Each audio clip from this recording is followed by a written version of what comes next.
નમસ્કાર વહાલા ભાઈઓ બહેનો, ઉચ્ચતરની પ્રિલિમ્સ પરીક્ષા આપી અને હવે આપણે રાહ જોઈ રહ્યા છીએ કે કેટલા માર્કે કટ ઓફ અટકે.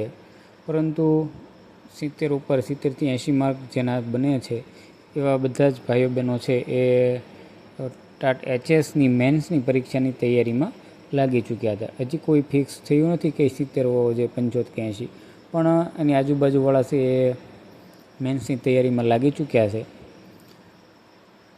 ઘણા બધા ભાઈઓ બહેનોની કોમેન્ટ હતી કે કેવું પેપર હોય છે. ઘણા પહેલી વખત છે, ઘણા બીજી વખત પરીક્ષા છે. તો પેપર છે 2023માં જ્યારે લેવાની ત્યારે પ્રથમ પેપર અને બીજું એટલે કે આપણું હિન્દીનું એ કેવું લેવલ હતું એનું સંપૂર્ણ એનાલિસિસ, એની સંપૂર્ણ માહિતી છે આજે આ વિડીયો દ્વારા આપણે આપવાની છે. કેવા કેવા પ્રશ્નો હતા જે આપણે ગયા વર્ષના પેપરમાંથી શીખવાના છે, એમાંથી કેવા કેવા ફેરફાર થશે. ગયા વખતે ફરજિયાત પ્રશ્નો નહોતા, 5માંથી 3 લખવાના હોય છે, તો તમે ઓપ્શન રૂપે કાઢી શકતા. પરંતુ આ વખતની પેપર સ્ટાઇલમાં બધા જ પ્રશ્નો છે ફરજિયાત છે. અમુક લાંબા પ્રશ્નો છે, ટૂંકા પ્રશ્નો કર્યા છે. તો અત્યારની પેપર સ્ટાઇલ અને અગાઉની પેપર સ્ટાઇલ એના બંને વચ્ચે છે એ તમે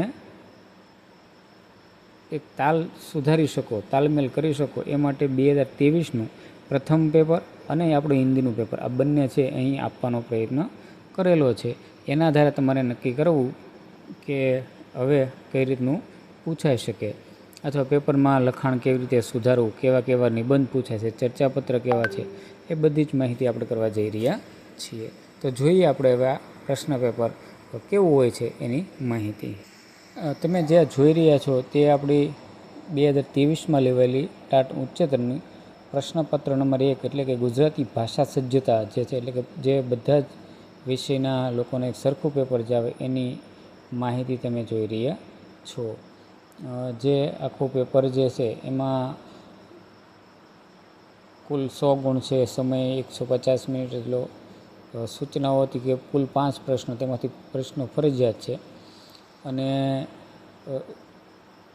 સૌથી પહેલાં છે 250થી 300 શબ્દોમાં નિબંધ 2 આપેલા હતા, એમાંથી કોઈ પણ એક લખવાનું હતું. ગયા વખતે વૈશ્વિકરણ અને યોગનો છે પૂછાઈ ગયો હતો. ત્યારબાદ છે સંક્ષેપીકરણ છે, જે 20 માર્કની અંદર છે. જે સંક્ષેપીકરણ છે 2 હતા, તો એ સંક્ષેપીકરણનો નમૂનો પણ મિત્રો અહીં છે આપેલો છે. ગયા વખતે એટલે કે 2023ની પરીક્ષામાં આ રીતનું સંક્ષેપીકરણ પૂછાઈ ગયું.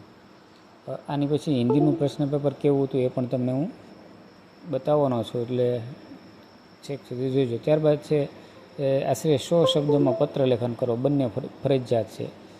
ગયા વખતે સ્માર્ટ ક્લાસ ફાળવવા માટે વિનંતી કરતો પત્ર જિલ્લા શિક્ષણ અધિકારીને લખવાનો હતો અને વિદ્યાર્થીના જીવનમાં શિક્ષણનું મહત્ત્વ સમજાવતો પત્ર. તો આ 2 છે એ ફરજિયાત હતા.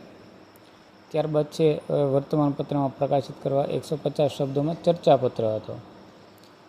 તમને શું ગમે, ગામડું કે શહેર, એ હતું. અને આજની શિક્ષણ પ્રણાલી અને શિક્ષણ આ બંને વિશે ફરજિયાત લખવાના હતા. તો આમ વર્તમાન પરિસ્થિતિને ધ્યાનમાં રાખીને ચર્ચાપત્ર છે એ આપેલો હતો. ત્યારબાદ વ્યાકરણ ખૂબ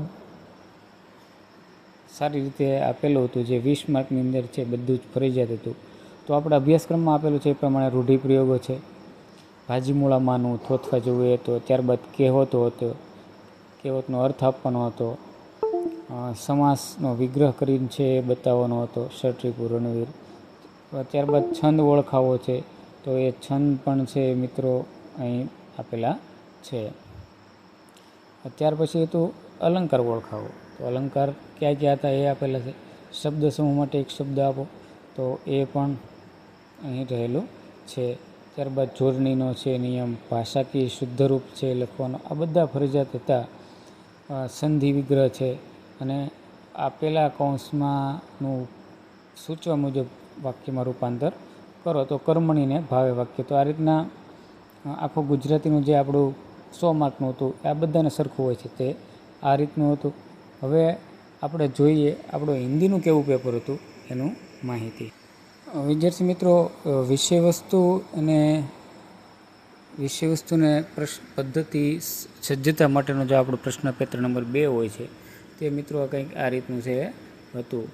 થોડુંક છે ઝાંખું દેખાશે, પણ એમાં પણ 5 પ્રશ્નો મેં સેકન્ડની 3 પ્રશ્નો છે એ લખવાના હતા, કુલ 24 માર્કના હતા.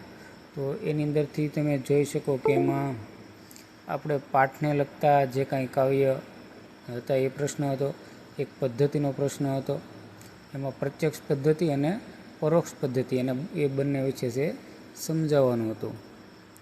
ત્યારબાદ હતું કિન્હી 4 પ્રશ્નો કે સૂચના અનુસાર ઉત્તર લખીએ. તો એની અંદર બધા જ પ્રશ્નો છે એ પાઠ અને કાવ્યને લગતા હતા. ત્યારબાદ જે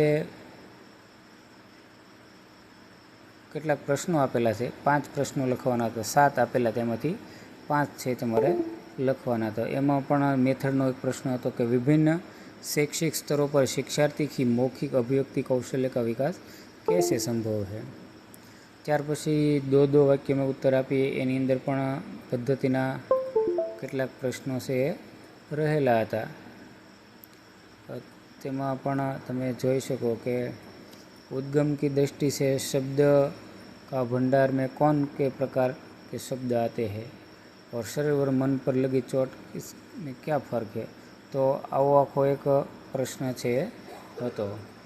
બીજા પાને જોઈએ તો ત્યાં પણ ઘણા બધા પ્રશ્નો છે હતા. વ્યાકરણને લગતા પણ 12 માર્કના પ્રશ્નો હતા, બધા છે ફરજિયાત લખવાના હતા. તો આવું આખું હિન્દીનું પેપર છે. સમાસ તો ત્યારબાદ મુહાવરા છે, ખાલી જગ્યા પૂરવાની છે, શબ્દ સમૂહ, આ ઉપરાંત મેથડને લગતો પણ એક પ્રશ્ન હતો, સમાનાર્થી શબ્દો હતો. તો આવા ઘણા બધા પ્રશ્નો આની અંદર હતા. પેપર થોડુંક ઝાંખું દેખાય છે, પણ આની PDF છે એ આપણે ટેલિગ્રામમાં મૂકી દઈશ, તો તમે એમાંથી જોઈ લેજો. ખાસ કરીને આવું પેપર છે. આ વખતે થોડીક પેપર સ્ટાઇલમાં ફેરફાર છે.